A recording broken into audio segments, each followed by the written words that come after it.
ఇక్కడ ఉన్న పిల్లలందరికీ నా ఆశీస్సులు, తల్లిదండ్రులందరికీ, అలాగే ఇక్కడ వచ్చేసినటువంటి పోలీసు వారు, కోర్ట్ స్టాఫ్ వీళ్ళందరికీ నా నమస్కారాలు తెలియజేసుకుంటూ, మా చైర్మన్ గారు మాట్లాడుతున్నారు, దైవ సమానులైన జడ్జి గారిని పిల్లల్ని చూపిస్తారని. అది కాదు, పిల్లలందరూ దేవుళ్ళే, వాళ్ళని చూడడానికి నేను వచ్చాను.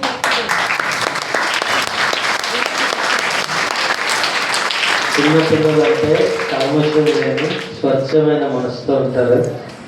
అలాంటి స్వచ్ఛమైన మనసున్న ఈ పిల్లలందరూ దేవుళ్ళు, దేవతలు, వీళ్ళని చూడడానికి నేను ఖచ్చితంగా రావాలని చెప్పేసి దృఢంగా అనుకొని ఖచ్చితంగా వస్తానని చెప్పి వచ్చాను. ఇన్విటేషన్ ఇచ్చినందుకు మరి కృతజ్ఞతలు తెలియజేసుకుంటున్నాను చైర్మన్ గారికి. అలాగే మరి మేడం గారి ప్రిన్సిపల్ గారు మాట్లాడుతూ తల్లిదండ్రులు పిల్లలతోటి టైం స్పెండ్ చేయాలని చెప్పారు. కరెక్ట్. మనకున్న ఈ బిజీ షెడ్యూల్స్ ప్రతి తల్లిదండ్రులు కూడా వర్క్ చేయాల్సిన పరిస్థితి. మరి మన పిల్లలు ఏం చేస్తున్నారు ఏంటో కూడా తెలుసుకోలేని పరిస్థితిలో ఉంటాం. ఎందుకంటే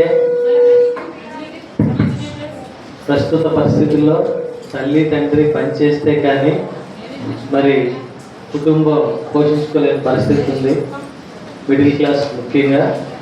ఇలాంటి సందర్భంలో ఏంటంటే మార్నింగ్ అవగానే హడావుడిగా క్యారేజ్ కట్టుకొని మరి తల్లిదండ్రి వాళ్ళు జీవన పరుగుల్లో పరిగెడుతుంటారు. పిల్లలు స్కూల్కి పంపిస్తారు.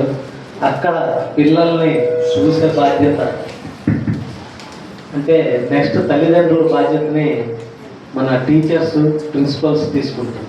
కాబట్టి వాళ్ళు కూడా పిల్లలందరికీ తల్లిదండ్రులతో సమానం.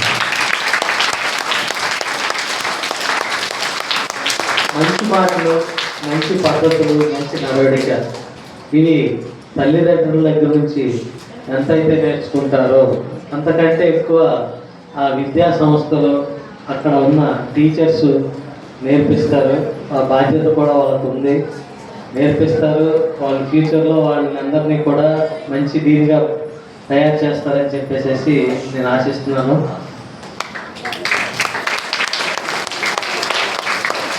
ఇంకో విషయం ఏంటంటే చిన్నపిల్లలని స్కూల్స్కి వెళ్ళడం నాకు చాలా సరదా ఇష్టం. ఎందుకంటే నేను ఆ పరిస్థితుల్లో ఊహించుకుంటా ఉంటాను. వెళ్ళిపోయి నేను కూడా చిన్నపిల్లని అయిపోతాను. చూసుకొని నేను నా చదువుకున్న రోజుల్లో ఎవరైనా వచ్చి స్పీచ్ ఇస్తే ఇన్స్పైర్ అయ్యి నేను కూడా ఇలా అవ్వాలి అనే ఆలోచనలో ఉండేవాడు. కాబట్టి ఒక డెసిగ్నేటెడ్ పర్సన్ పిల్లలకు కనిపించినప్పుడు వాళ్ళ మనసులో డీప్ రూట్స్ ఏర్పడతాయి. ఒక పోలీస్ ఆఫీసర్ని చూసి కానీ, లేకపోతే ఒక జడ్జి గారిని చూసి కానీ, లేకపోతే ఒక ఏదైనా మంచి ఆఫీసర్ని చూసినప్పుడు ఏంటంటే చిన్నపిల్లలకి ఒక టైప్ ఆఫ్ ఫ్యాసినేషన్ వస్తుంది. వాళ్ళు కూడా నేను ఇలా కావాలి అనే దృఢ నిశ్చయం ఇక్కడే ఏర్పడుతుంది. కాబట్టి మేము రావడం వాళ్ళకి ఎంతో ఇంపాక్ట్ ఉంటుందన్న విషయం నాకు తెలుసు. దీనికి ఇక్కడికి రావడానికి అది కూడా ఒక కారణం. ఎందుకంటే పిల్లలు చూసినప్పుడు వాళ్ళు ఒక వండర్గా ఫీల్ అవుతూ ఉంటారు. ఓ మా స్కూల్ దీనికి ఒక జడ్జి గారు వచ్చారు, ఒక పోలీస్ ఆఫీసర్ ఎస్ఐ గారు వచ్చారు. వీళ్ళకి అంటే సమాజంలో ఉన్న గౌరవం ఉంటుంది. నేను కూడా ఇంతే గౌరవంగా ఉండాలంటే ఇలా చదువుకోవాలి, ఇలా పెద్ద కావాలి, ఇలా జీవించాలి అనే యొక్క రూట్స్ ఇలా ఈ చిన్న పసి మనసుల్లోనే పడతాయి. ఎందుకంటే నేను ఇన్స్పైర్ అయిన ఏజ్లోనే కాబట్టి చెప్తున్నాను. వాళ్ళకి ఖచ్చితంగా పడి అది వాళ్ళ ఉన్నతికి ఒక తోడ్పాటు అవుతుందని చెప్పేసి నేను దృఢంగా నమ్ముతాను. తర్వాత పిల్లల తల్లిదండ్రులకు వచ్చేసరికి నేను ఇచ్చే సలహా ఏంటంటే, మరి మీ ప్రిన్సిపల్ మేడం గారు చెప్పినట్టుగా ప్రతి ఒక్కరు పిల్లలతో టైం స్పెండ్ చేసి వాళ్ళకి ఏం జరుగుతుంది, వాళ్ళ అవసరాలు ఏంటి, వాళ్ళ ప్రత్యేక అవసరాలు ఏమైనా ఉన్నాయా, వాళ్ళు ఏమైనా వేరే విధంగా సైకలాజికల్గా కానీ మెంటల్గా కానీ ఎలా ఉన్నారు వాళ్ళు అని చెప్పేసి వాళ్ళ మీద కంటిన్యూ వాచ్ ఉండాలి. వీలైనంత వరకు ఎక్కువ సమయం పిల్లలతో కలిపి వాళ్ళతో సరదాగా ఆటలాడించడం. మరి ఇప్పుడు అందరూ కూడా ఈజీ మెథడ్ ఏంటంటే చక్కగా వాళ్ళకు ఫోన్ ఇసిరేస్తే తల్లిదండ్రులు ఆ పనులు చేసుకోవచ్చు, చక్కగా వాళ్ళు ఎటంటే అటు చూసుకుంటూ ఉంటారు. వీడేంటంటే ఆ ఫోన్లో చూసుకుంటూ ఉంటాడు, ఏం చూస్తున్నాడో పడుచుకోవడం మనం తెలియదు.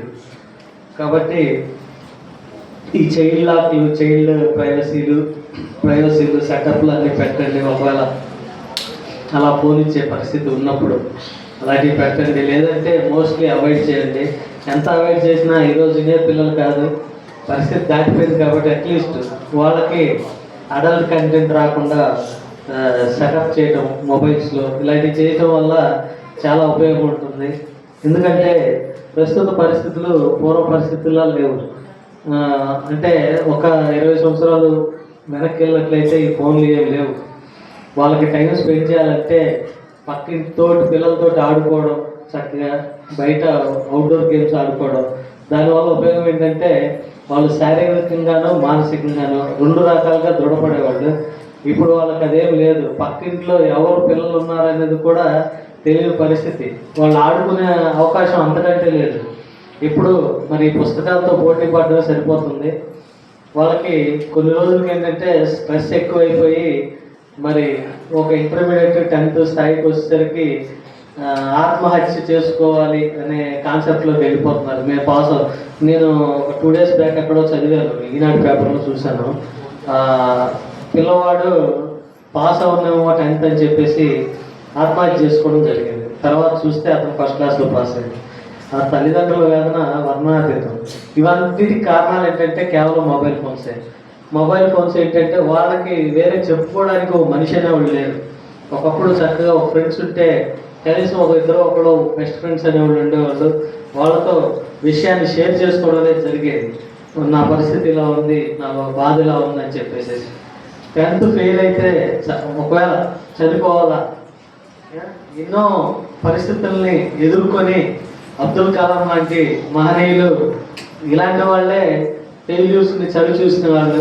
కాబట్టి మనం అంత పెద్ద అంటే మీకు ఒక నిశ్చయం ఉంటే ఫెయిల్యూర్ అనేది ఖచ్చితంగా ఉంటుంది. ఎందుకంటే ప్రతి దాంట్లోనూ ఫస్ట్ అటెంప్ట్లోనే మనం ప్రతిదీ సాధించేయాలనుకోవడం అనేది కూడా కరెక్ట్ కాదు. ఒకసారి రాకపోతే రెండోసారి ట్రై చేస్తాం, రెండోసారి రాకపోతే మూడోసారి ప్రయత్నం చేస్తాం. మన ప్రయత్నాన్ని విరమించకూడదని చెప్పేసేది పిల్లలకి తల్లిదండ్రులు గట్టిగా చేయాలి. ఎందుకంటే మరి ప్రతి ఒక్కరు కూడా ఫస్ట్ అటెంప్ట్లో ఏది సాధించలేరు, ఎటువంటి ఉద్యోగమైనా. ఎందుకంటే నేను ఒక చిన్న ఎగ్జాంపుల్గా చెప్పాలంటే నాకు మరి 4వ ఇంటర్వ్యూలో మాకు ప్రిలిమినరీ ఉంటుంది, రిటన్ ఎగ్జామినేషన్ ఉంటుంది, ఇంటర్వ్యూస్ ఉంటాయి. మరి ఇంటర్వ్యూ వరకు 4 సార్లు నేను అటెండ్ అయ్యాను. ఇంకా అందరూ అంటే కొంతమంది హేళన కూడా వచ్చేస్తుంది, ఏమి ఇన్నిసార్లు ఇంటర్వ్యూకి వెళ్తున్నా ఎందుకు రావడం లేదు అనుకోని. ఎవరేమనుకున్నా నా నిశ్చయం ఒకటే, నేను ఆ పోస్ట్ కొట్టే వరకు నేను రాస్తాను ఉంటా, మరో 4-5 సార్లు అయినా నేను చెప్పేసి దూరంగా నిశ్చయించుకున్నాను. అలాంటి నిశ్చయం అనేది పిల్లలు రావాలి. ఎందుకంటే అలాంటి ఆలోచన విధానంలో పిల్లలు ఉండాలి. దానికి తల్లిదండ్రులు సహకరించాలి. తల్లిదండ్రుల సహకారం లేకుండా పిల్లలు ఏమి చేయలేరు. కాబట్టి పిల్లలందరికీ తల్లిదండ్రులు వాళ్ళే. చిన్న పిల్లలే మనం నిర్లక్ష్యం చేయొద్దు. 6th క్లాస్ పిల్లల దగ్గర నుంచి స్టార్ట్ అవుతుందండి. చెప్పడానికి నాకు కూడా బాధగా ఉంది. 6th క్లాస్ పిల్లల దగ్గర నుంచి స్టార్ట్ అవుతుంది. 10th క్లాస్ లోపల వీళ్ళకి అన్ని అలవాట్లు అయిపోతున్నాయి. కాబట్టి ఈ చిన్న పిల్లలే మన పిల్లలు వెళ్ళరు అనే ఆలోచన మీరు ఎప్పుడు పెట్టుకోవద్దు. చూడండి, తరచుగా అలా స్కూల్ బ్యాగ్స్ వెరిఫై చేయండి, చెక్ చేయండి. పిల్లల పాకెట్స్, స్కూల్ బ్యాగ్స్ వెరిఫై చేయండి. వాళ్ళని తీర్చిదిద్దే బాధ్యత ఖచ్చితంగా తల్లిదండ్రులదే. మీ అందరూ కూడా చక్కగా మీ పిల్లలందరినీ అభివృద్ధిలోకి తీసుకురావడానికి కారణాలు అవుతారని, అలాగే ఇక్కడ మరి దైవ సమానులైన పిల్లలందరికీ ఇక్కడ టీచర్స్ మరి వాళ్ళు కూడా గురువు దైవం, తల్లి తండ్రి గురువు దైవం అంటారు. అలాగే తల్లిదండ్రుల తర్వాత గురువులు, వీళ్ళంతా కూడా దైవ సమానులు అని చెప్పేసి నేను విశ్వసిస్తాను. మీ అందరికీ చక్కగా సరిదిద్దే బాధ్యత మరి ఈ ప్రిన్సిపల్ మేడం గారు తీసుకొని మీ అందరినీ మంచి అభివృద్ధి పనులకు రావడానికి కారణం అవుతుందని చెప్పేసి నేను విశ్వసిస్తున్నాను. మీ అందరూ కూడా మీ భవిష్యత్తు అంతా కూడా ఆహ్లాదకరంగా బాగుండాలి, మీ అందరూ మంచి మంచి ఉన్నత స్థితికి చేరుకొని బాగుండాలని చెప్పేసి కోరుకుంటూ, ఇక్కడ ఇచ్చేసిన తల్లిదండ్రులకి మరొకసారి విన్నవించుకుంటూ, మీ పిల్లల్ని జాగ్రత్తగా అబ్జర్వ్ చేసుకోండి. మీరు ఒక గంట టైం అన్నా స్పెండ్ చేయండి, అలా చేస్తారని చెప్పేసి నమ్ముతూ ఇంతటితో సెలవు తీసుకుంటున్నాను. నమస్తే, జై హింద్.